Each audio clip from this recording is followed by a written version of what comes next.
Assalamualaikum warahmatullahi wabarakatuh. Perkenalkan, nama saya Galih Barutia dengan NIM 1202087. Di sini saya akan menjelaskan tentang geologi dari Bandar Ak 2, Nusa Tenggara Timur, Maluku Utara, dan Halmahera. Di sini ada overview dari penjelasan yang saya akan jelaskan di video ini.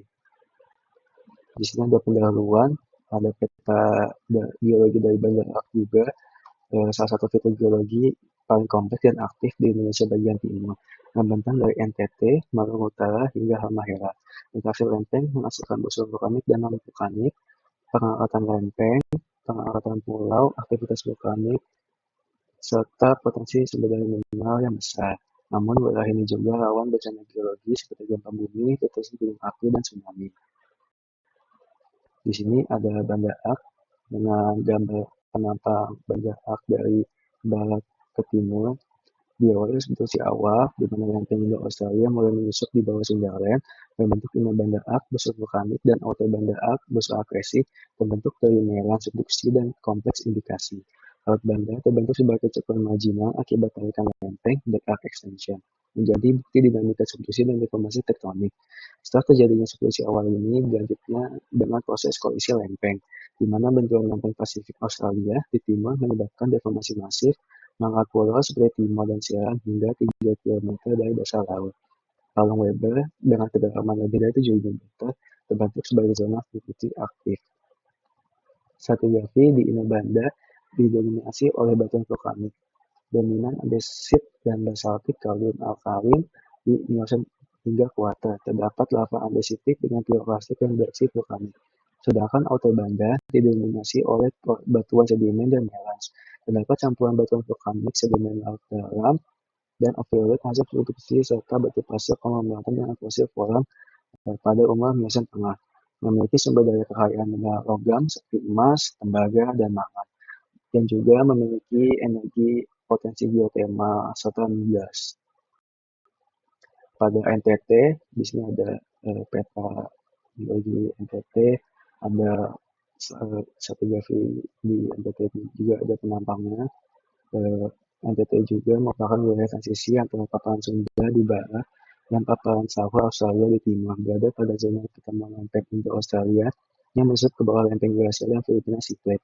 Proses subduksi lempeng Indo-Australia di bawah lempeng Eurasia dan benturan dengan paparan Sahara menyebabkan akresi batuan dan pengangkatan kerak yang intensif sejak Miocene hingga kuarter. Busur vulkanik NTT terbentuk sebagai hasil aktivitas subduksi ini, dengan pulau-pulau vulkanik muda seperti Flores, Alor, Lembata, dan Solor yang menunjukkan aktivitas magmatik kuarter. Di sisi lain, pulau non-vulkanik seperti Sumba dan Timor merupakan bagian dari busur laut yang terdiri dari batuan melas dan sedimen akresi yang terangkat dari dasar laut. Stratigrafi NTT terbagi menjadi formasi vulkanik kuarter yang didominasi oleh batuan vulkanik andesitik hingga basal yang berumur kuarter, hasil aktivitas gunung api aktif dan muda. Formasi sedimen akresi dan melas terdiri dari batuan sedimen yang terakresi dan melas dengan metodologi berupa batu pasir, batu lempung, dan konglomerat yang mengalami deformasi intens. Prisma akresi laut, Flores terdiri dari batuan dasar, sedimen pasir, dan gunung api bawah laut yang menunjukkan proses akresi aktif di zona subduksi. Pada daerah timur ini terdapat sesar aktif seperti sesar naik peta dan roti yang mempengaruhi stratigrafi dan struktur geologinya. Memiliki sumber daya seperti emas dan juga terdapat potensi geotermal yang baik. Di Maluku Utara, di sini ada peta geologi apa saja yang mempengaruhi tektonik di Maluku Utara.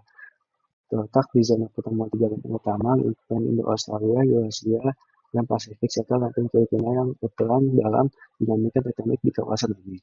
Wilayah ini merupakan bagian dari busur vulkanik aktif yang terbentuk akibat subduksi lempeng Pasifik dan Indo-Australia di bawah lempeng Eurasia dan Filipina, menghasilkan busur vulkanik ganda yang sangat kompleks.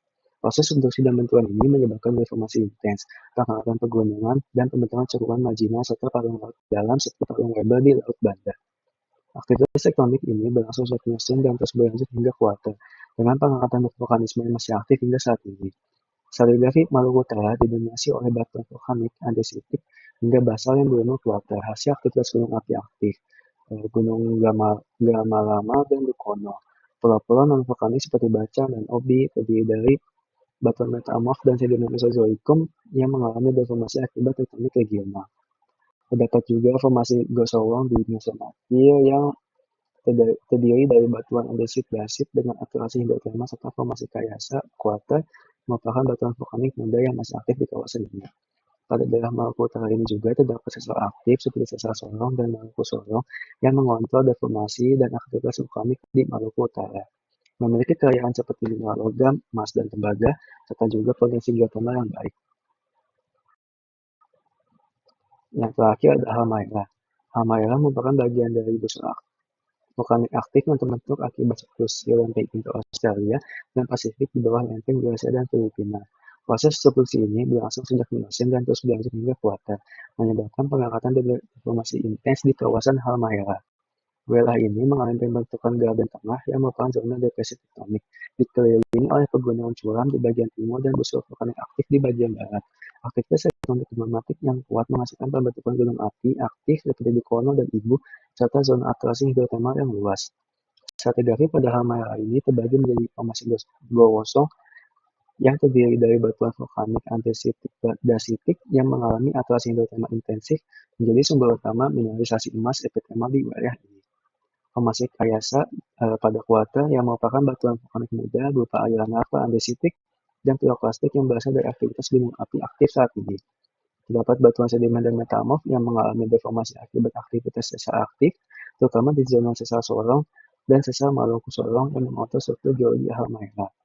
Pada Halmahera ini juga memiliki kekayaan mineral logam seperti tadi mendapat emas epithermal yang berkualitas tinggi dan juga potensi geotermal yang cukup besar. Walaupun di Halmahera, NTT, Banda, dan Maluku memiliki resiko geologi yang besar juga. Kesimpulannya, keempat wilayah tersebut merupakan bagian dari sistem tektonik aktif yang sangat kompleks di Indonesia Timur, dengan evolusi yang dipengaruhi oleh subduksi dan benturan lempeng. Stratigrafi menemukan kombinasi batuan vulkanik muda, batuan sedimen akresi, dan batuan metamorf yang mengalami deformasi. Kekayaan sumber daya mineral dan energinya sangat besar, terutama emas, tembaga, mangan, dan potensi geotermal. Akan tetapi, pada 4 daerah tersebut disertai juga risiko bencana geologi yang tinggi, seperti gempa bumi, tsunami, dan letusan gunung api.